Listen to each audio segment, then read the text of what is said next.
Selamat siang Bang, kami maaf mengganggu waktu Abang. Kami dari kampus STKIP ingin mencari apa? Langsung saja pertanyaannya ya Bang. Pertanyaan pertama, apa yang menginspirasi Anda untuk menjadi seorang teknopreneur? Jadi kalau untuk yang menginspirasi bagi saya sendiri itu karena lapangan pekerjaan khususnya di bidang IT di Sintang itu masih sangat minim ya. Mungkin kalau kita lihat di mana di Bandung dimanapun itu yang namanya software house yang berhubungan sama IT itu belum ada. Paling ada tuh ya kayak toko komputer, jual spare part dan segala macam. Tapi kalau misalnya di bidangnya benar-benar coding istilah kayak gitu atau bikin aplikasi itu masih sangat jarang. Maka itu juga yang menjadi motivasi lah untuk saya bisa membangun ya semacam startup atau software house lah di sini. Gitu. Lanjut pertanyaan kedua. Bisakah Anda ceritakan perjalanan awal Anda dari ide hingga mendirikan bisnis? Jadi mungkin saya jelaskan dulu latar belakang saya. Jadi kalau latar belakang saya kan memang kuliahnya memang di bidang IT, sistem informasi jurusan saya. Cuman kalau sistem informasi biasanya memang tentang analisa gitu. Saya tertarik ke bidang teknik informatika yang mana, yaitu tentang coding gitu. Akhirnya waktu magang pun kebetulan saya itu masuk ke software house. Di sana itu saya mulai belajar tentang pembuatan aplikasi, bagaimana sih standar produksi dan segala macam gitu, standar industri. Kan saya mulai belajar. Lanjutnya karena sudah ada pengalaman di bidang itu, akhirnya ya kayaknya saya rasa cocok nih kalau saya melanjutkan terus di bidang ini gitu. Terus kan karena di sana itu kami itu banyak menerima proyek yang di bidang kesehatan. Di sini pun saya juga membuat aplikasi yang bidangnya juga dalam bidang kesehatan. Kalau yang sekarang sedang saya kerjakan itu aplikasi tentang praktik dokter. Jadi itu latar belakang tentang aplikasi yang dibangun. Baik, lanjut pertanyaan ketiga. Bagaimana peran teknologi informatika dalam membangun bisnis Anda? Jadi kalau misalnya tentang gimana sih teknologi itu bisa membantu saya, sebenarnya saya sih orangnya yang mengikuti perkembangan zaman. Mungkin teman-teman juga sudah mendengarkan tentang AI. Saya sudah pernah pakai juga kan. Itu sejujurnya sangat membantu saya dalam mengerjakan tugas yang diberikan oleh klien ataupun membangun aplikasi atau sekedar brainstorming itu sangat membantu saya. Jadi saya tidak harus memikirkan dari awal atau harus membuatnya dari scratch itu. Saya lebih terbantu karena banyak akhirnya waktu-waktu itu bisa dibantu oleh artificial intelligence gitu loh. Juga teknologi itu juga saya terapkan di aplikasi gitu. Sehingga klien pun merasa kayak, aplikasinya sekarang udah terintegrasi dengan AI, kan mereka merasa senang juga gitu. Baik, lanjut pertanyaan keempat. Apa inovasi terbesar yang telah Anda hasilkan dan bagaimana itu mempengaruhi perkembangan bisnis Anda? Mungkin saya sudah agak sebutkan tadi ya. Itu karena sekarang saya sedang membangun aplikasi praktek dokter gigi. Itu kan sebenarnya sangat cukup kompleks lah, mulai dari bagian di appointment, pemesanan dia kapan sih dia harus berkunjung dan penjadwalan berkunjungnya gitu. Sampai dia harus pencatatan segala rekam medisnya, semua itu kan sebenarnya cukup kompleks gitu.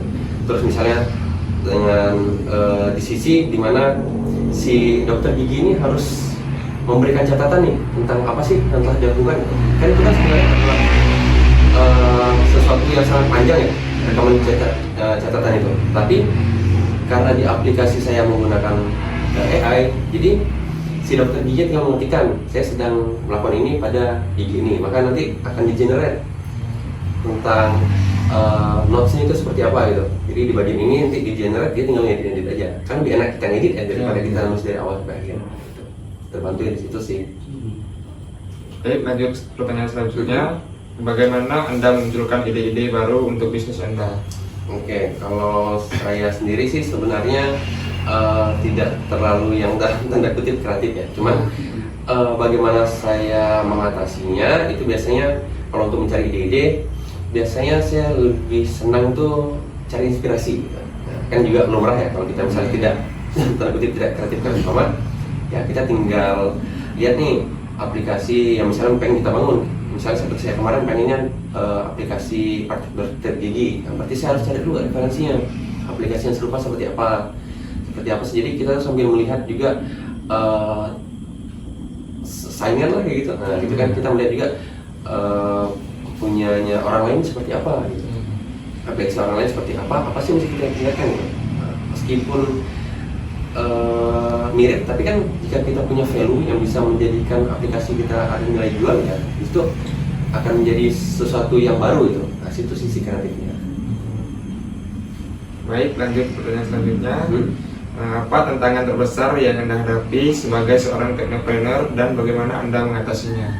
Oke, jadi kalau teknopreneur ini kan ibaratnya adalah pekerja kreatif ya, pekerja kreatif, dan juga kan di bidangnya mungkin bisa dibilang swasta lah ya. Jadi kita tidak di bawah pemerintahan, tidak tiap bulannya digaji. Nah, tantangan terbesarnya itu ya di pendapatan. Kadang pendapatannya itu ada, gitu. Kadang pendapatannya juga mungkin tidak ada gitu. Nah, jadi hal seperti itu harus disiasati gitu. Jadi ketika misalnya ada nih menerima proyek, terus misalnya income-nya cukup besar, jadi itu tuh jangan langsung dihabiskan sekali gitu. Tapi harus dibagi-bagi untuk beberapa bulan ke depan untuk menjaga-jaga. Misalnya bulan depan misalnya belum turun atau belum cair gitu. Jadi itu sih untuk tantangannya. Lanjut pertanyaan selanjutnya. Apa langkah yang Anda ambil untuk memastikan bahwa bisnis Anda berdampak positif pada masyarakat luas? Oke, kalau untuk supaya bisnis saya ini berdampak bagi masyarakat luas, biasanya saya lebih kepada support kepada klien ya. Jadi dalam artian gini, ketika aplikasi saya dipakai, saya tidak mau hanya aplikasi ini hanya dipakai, dibeli mereka terus sudah selesai gitu.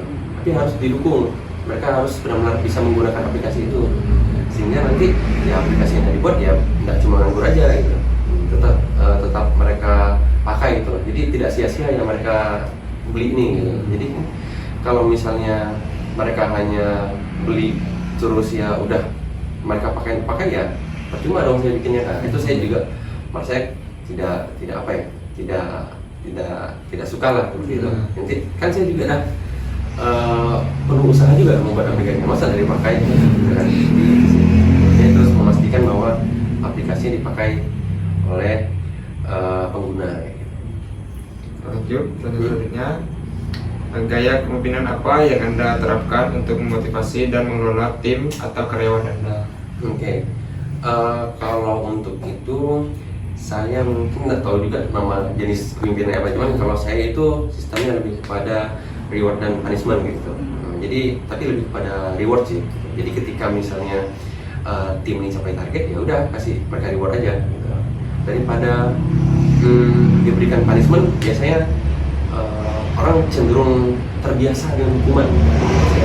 Jadi ketika mereka terbiasa dengan hukuman, misalnya dipotong nih, ya dipotong aja gitu kan. Ya udah nanti dia dipotong lagi, lain kurang lebih segitu. Tapi ketika mereka ditambah reward, mereka ada motivasi nih. Gitu. Ketika misalnya yang biasanya mereka dapat berapa, terus karena mereka capai target, akhirnya udah ditambah lagi. Biasanya lebih termotivasi dengan cara seperti itu, misalnya untuk memberi semangat kepada tim. Itu sih menurut saya kepentingannya. Baik, lanjut pertanyaan selanjutnya. Apa strategi pemasaran yang paling efektif dalam menjangkau pelanggan Anda? Oke, kalau strategi pemasaran itu saya juga sudah coba beberapa teknik sih, mulai dari membangun sosial media. Tapi kalau menurut saya yang paling cocok itu word of mouth. Apa ya? Word of mouth itu adalah metode di mana si kliennya ini memberitahukan bagaimana kinerja saya kepada orang lain gitu. Nah, dan ini kan orang yang diberitahu itu akan sudah percaya karena orang yang beritahu ini adalah testimoni itu sendiri gitu loh. Nah, dan kayak itu saya nggak perlu mengeluarkan budget yang besar untuk masalah pemasaran, nggak perlu harus iklan gitu kan, media sosial dia terlalu saya mikirkan gitu. Tetapi kalau kinerja kita sudah bagus, kita dukungan kepada klien juga bagus ya, nanti kita tinggal bilang aja. Nanti kalau ada project yang serupa, nanti kabar-kabar saya aja gitu, nanti pandailah kita bagi-bagi fee dan segala itu kan dia juga senang gitu. Nah gitu, itu sih kalau saya untuk mengembangkan bisnis. Baik, lanjut pertanyaan terakhir. Apa visi jangka panjang Anda untuk bisnis ini? Oke, kalau visi saya untuk bisnis ini sih, saya pengennya usaha saya ini menjadi apa ya, fondasi bagi teknologi yang ada di Kalimantan. Karena saya sih kurang tahu sebenarnya sejauh apa perkembangan saya juga belum terlalu tahu. Tapi karena saya pun melihat di Sintang ini sepertinya pun belum terlalu ramai gitu. Saya pengen menjadi ibaratnya itu ya, kalau orang-orang nyari tentang software house atau tentang pengembangan aplikasi ya dari saya gitu. Itu betul. Terus saya pengen juga pengennya bikin komunitas teknopreneur lah. Karena kan mungkin di Sintang ini mungkin banyak nih programmer tapi nggak tahu nih harus ngomong sama siapa sih, harus ketemu siapa sih, kan belum ada. Jadi pengen harapannya tuh membuat sebuah komunitas lah tentang teknopreneur dan teman-temannya kan gitu sih. Dari visinya. Mungkin sekian pertanyaan dari kami, Pak. Oke. Terima kasih atas waktu yang telah diberikan. Itu saja. Oke.